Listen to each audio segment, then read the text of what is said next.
Hello and welcome to the second part of my 3-part series about the history of time splitters. If you're a newcomer to the series, I've left a link in the first part of the description, so without further ado, let's begin the video. After the disappointing commercial performance of the first Time Splitters game, you could have forgiven Free Radical Design for wanting to move on to more financially promising prospects than a commercially questionable IP known as Time Splitters.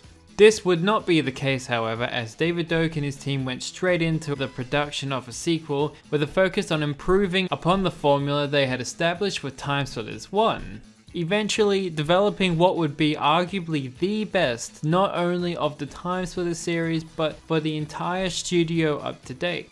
After almost 2 years of development, on the 9th of October 2002, Time Splitters 2 made a much more badass return, with the game turning heads of game critics and gamers alike. Time Splitters 2 was officially the cool kid in those 80s to 90s movies where everyone in the school was like, "Wow dude, he's fully sick dude." Whoa, that was cringy. That was cringy. Anyway, but in all seriousness, Time Splitters 2 was and still is hands down the best arcade and offline multiplayer shooter out there.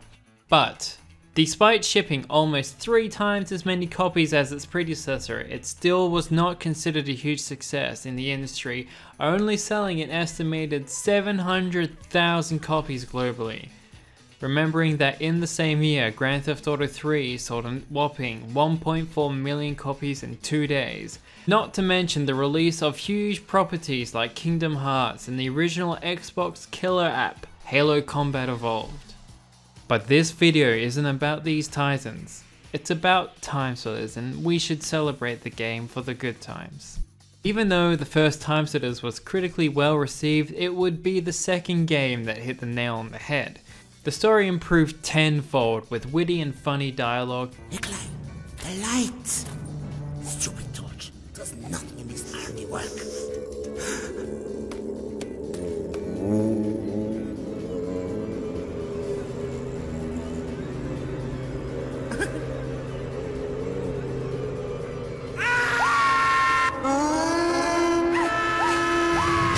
Characters with more fleshed out personality. Let's cut to the chase. Just give me the crystals, and maybe I'll go easy on you. You are in no position to bargain. They will be staying with me.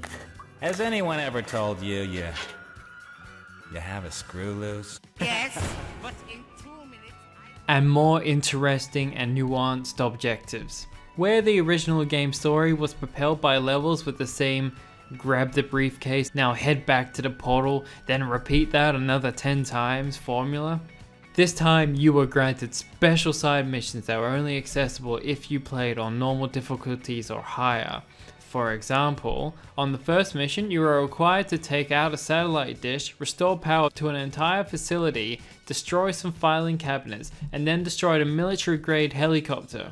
Not only that, but depending on what difficulty you choose from, each level would also depend on the length of each game.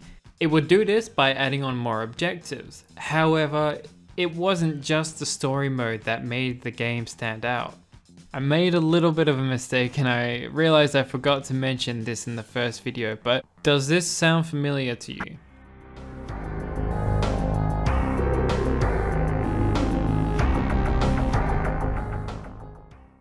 Or how about this?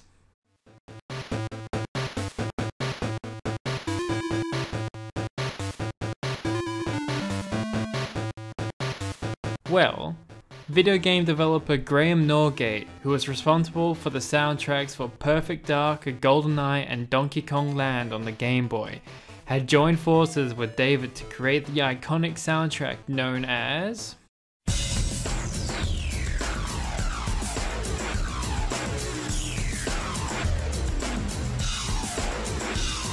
Moving on to what is basically the second half of Time Splitters, the offline multiplayer. The arcade mode was the main platform to the multiplayer, which functioned the exact same way as the previous arcade mode in Time Splitters 1.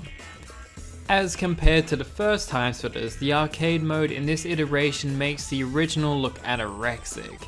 Each game mode came with its own challenges as well as levels of humor embedded in the game that carried out throughout the series, such as a Chinese chef having to put down his mutant gingerbread creations. Bite my crunchy brown ass. But what made it so fun was the huge selection of game modes that you and your mates could choose from. This time I'm gonna read them all just so you have a better understanding of how fun it was. In arcade mode, you could play. Okay, here we go. Deathmatch, team deathmatch, capture the bag, bag tag, flame tag, virus, assault, elimination, escort, knockout, last stand, vampire, shrink, thief, leech, regeneration, zones, gladiator, and monkey assistant. Wow! Yeah, I know, right? Imagine all that customization. Now, think about being able to create your own custom maps designed specifically for any of those game modes. Well, you could do just exactly that. The map maker gave you freedom to build a map that was 6 stories high, with 5 skin presets ranging from gothic to alien spaceship. Players could build just about anything they wanted, and that's exactly what I did personally. Every time, Timesplitters had me sucked into their map maker mode for hours on end. One of my old time favorites was where I built a tower that was 6 stories high, consisting a maze of hallways with loads of empty rooms and death traps. The catch was that while you were racing to the top, there was a rabbit infested zombie chasing you. It seriously had my mates cursing at me.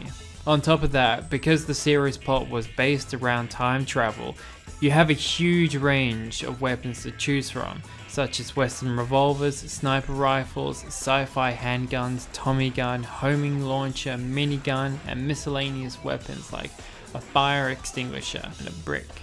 Things were looking pretty good for David and his team. While the game did not make loads of money, it received even greater praise and tripled its sales.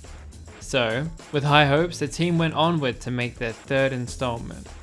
But would this be their last game for good?